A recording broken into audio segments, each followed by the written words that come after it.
You may have heard that the first 5 years of parenting are the most important in setting the foundation for a child's life. No pressure or anything. But don't worry, because while this is true, I'm here to tell you that toddlers don't need perfection in order to thrive. But they do need these 5 surprising things from their parents or caregivers. And I can bet that some of these things are not what you're thinking. The best part is that understanding these 5 needs will transform not just your toddler's behavior, but your entire relationship with them. Okay, so besides the staples of obvious basic needs like food, water, clothes, and shelter, let's talk about the things that actually help toddlers to thrive. First, we need to address the dreaded toddler meltdowns. You peeled the wrong side of the banana first, and now your toddler has become one with the floor. If you know, you know. This actually has nothing to do with the banana and everything to do with feeling safe in their nervous system, which is a huge need for toddlers and, well, everyone. But toddlers have a more sensitive nervous system. Let me explain. Because a toddler's brain is very underdeveloped, they have a very overreactive stress response system. This tiny structure in the middle of their brain, called the amygdala, is like a smoke detector. It's constantly scanning the environment for threats. When it detects an actual threat or a perceived threat, in this case, your horrible banana peeling skills, it sends a signal to another structure called the hypothalamus, which is like the actual alarm of the smoke detector. It shouts to the rest of your body, "We got a problem, get ready."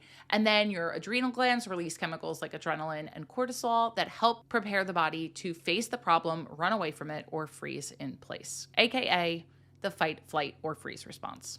Now, please know that you did not make your child feel unsafe by peeling the banana wrong, but their brain basically perceives it as being out of control or not safe because it doesn't have the reasoning yet to say, the way my mom peels a banana is not a threat to my well-being.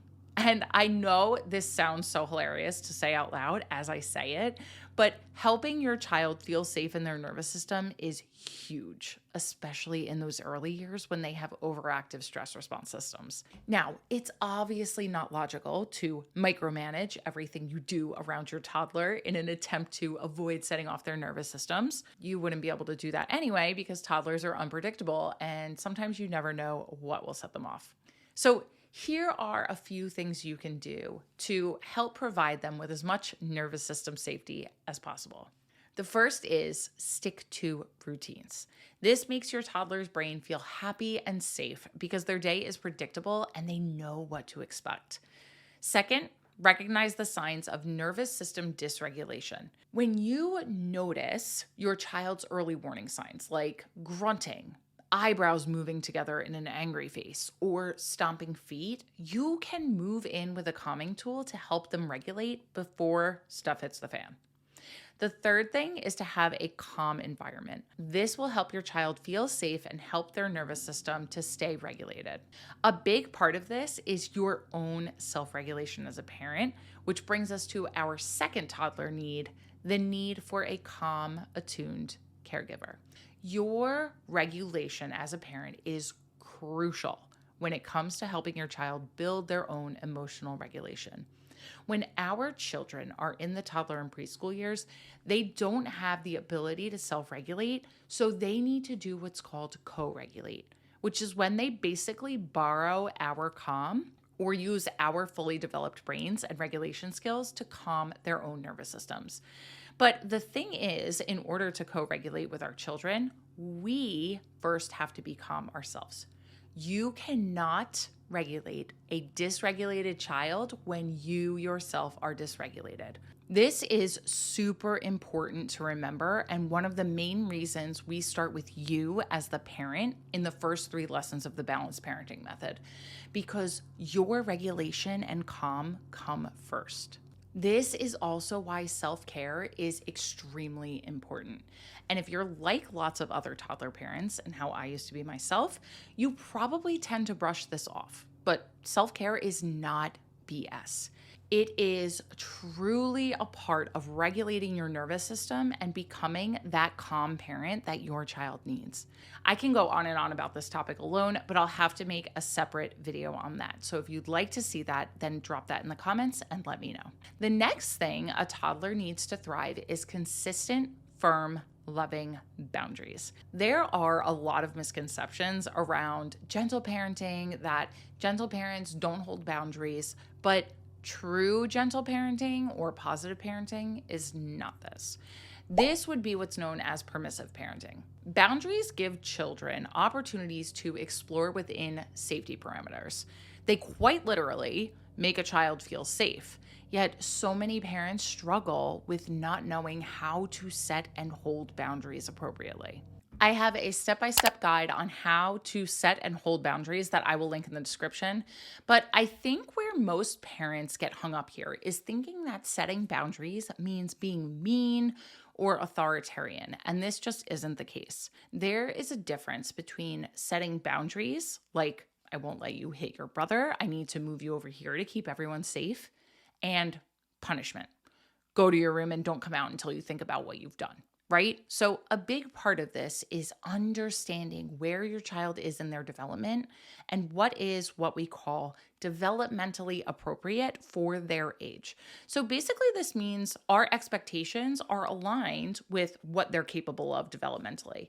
So what I've learned throughout the past 2 decades as a teacher and a parenting coach is that parents have very unreasonable expectations for how their child should behave based on their age. And I totally get this because it's really hard when you have a fully developed adult brain to understand that children's brains are not the same, even when it may seem like they understand or know better. It's much deeper than this.